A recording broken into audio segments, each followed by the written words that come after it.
Hello everybody and welcome back to another Minecraft update video. Today's snapshot is 14W30A. I am very excited to show you some of the features in this video. There are some huge changes to the game in terms of performance and optimization, but also some awesome new features. As you can see in front of us, we have flags. They may appear to be flags, but they are actually called banners in this game, and these are them over here. Now there are 16 different ways that you can place them, so in between each one that faces an axis there are 3 variants like that, so you have some options as to how you can place them down.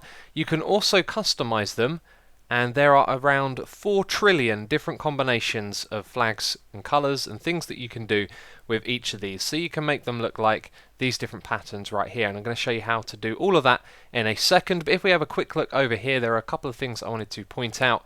That the hitbox of this thing is only inside the first block, so you can actually place blocks above them, which could possibly be useful for decorations.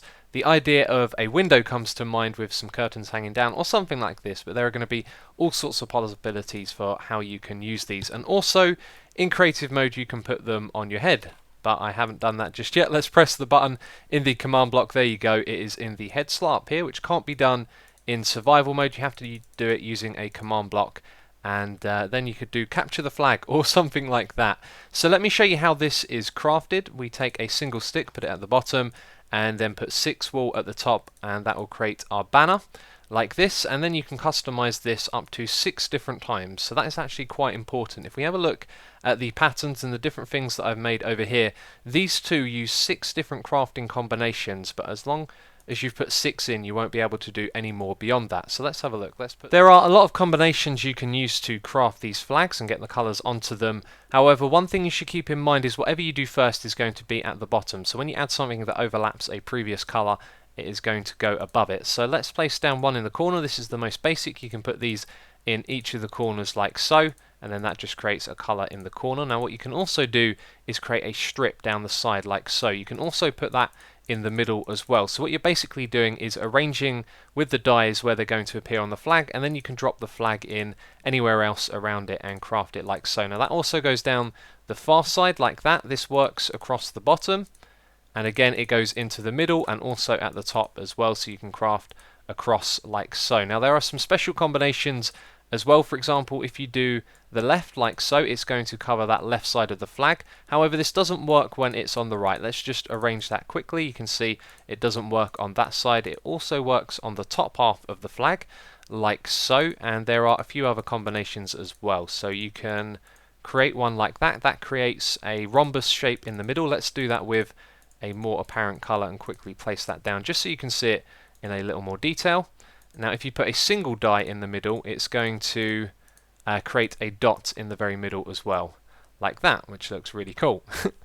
As well as this, you can also do a cross shape, so you can put them like so, and then you get a cross going on the flag, and there are a bunch of special ones as well. So let's go through those quickly. You can put in a creeper head, which is now obtainable in survival. We will get to that in a moment, and that puts the creeper face on the flag. We can also use a wither skull and create the skull and crossbones, which you saw earlier. There's also the Oxide Daisy. This creates something I haven't actually seen yet. There you go, that is a very interesting shape in the middle right there. And now we don't have a flag, let's craft another one, because there is one more recipe I haven't shown you. I think that is the bricks. Yes, if you put the bricks on there, you'll get the brick texture onto your flag.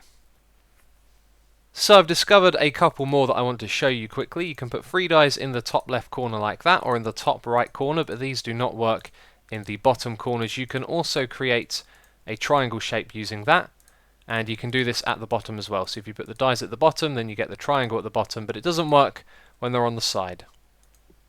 There have been some more changes to the player skulls. You can see I am holding a Steve skull in my hand right now. That is actually supposed to be my own skin, but for some reason it's not working at the moment. Dinnerbone did tweet out a picture where he was holding one in his hand and it rendered the skin, but another change has been made to these when you place them down on the ground. It now displays the hat layer, so you can see I've got a little bit of that just at the front there, and that renders on the player skull as well. Now I mentioned earlier in this video that you can actually get these skulls in survival.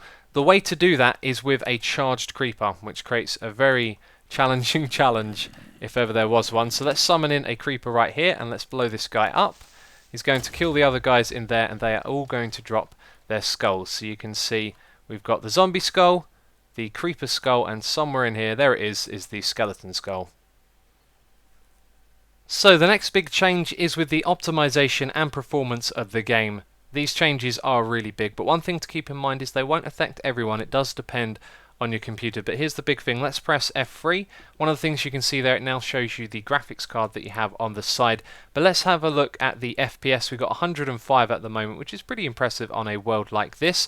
But if we drop down to the ground and just look directly down, you can see my FPS goes all the way up to around 500, and this is because the game isn't rendering and loading things that we can't see. So if we turn around really quickly, which we can kind of do with F5 like that, you can see that nothing was loaded behind us until I moved for a second there. So that's going to just increase the general performance of the game as you're using it. Now, I've read that you can also turn the view distance up to. So Jeb also tweeted out you could change your render distance up to 32 chunks. At the moment I'm limited to 16, so I can't seem to go above that.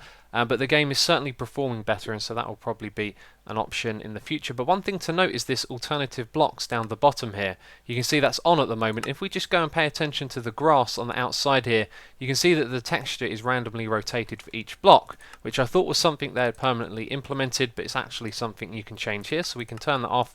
The game will then re-render when we move, and it rendered very fast. You can see all the grass is in the same direction now, but that is something else to show you. The reloading of the world has been greatly improved. Let's press F3 and A, and that is absolutely magic. Can you believe how fast that is loading? Let's just do that one more time. That is absolutely ridiculous how fast that loads. A huge improvement over the previous snapshot. And there is a secret feature in this snapshot, that is summon lightbolt. If you press tab to try and get to this, it's not in the tab list. You have to type it in like that correctly, and you can summon lightning using commands, which is fitting considering that will be quite useful with the creepers as well if you want to turn them into charged creepers. There's also a couple of other little tweaks and changes. If you remember, this game has been plagued with the black areas, the lighting updates that don't happen when you go into caves. That has supposedly been fixed, and also advanced OpenGL has finally been removed. But that is it for me, this snapshot video. If you have enjoyed it, please do leave a like, it will always be appreciated, and be sure to let me know what you think of this snapshot down there in the comments. But that is it from me, so as always, thank you very much for watching, and I'll catch you next time.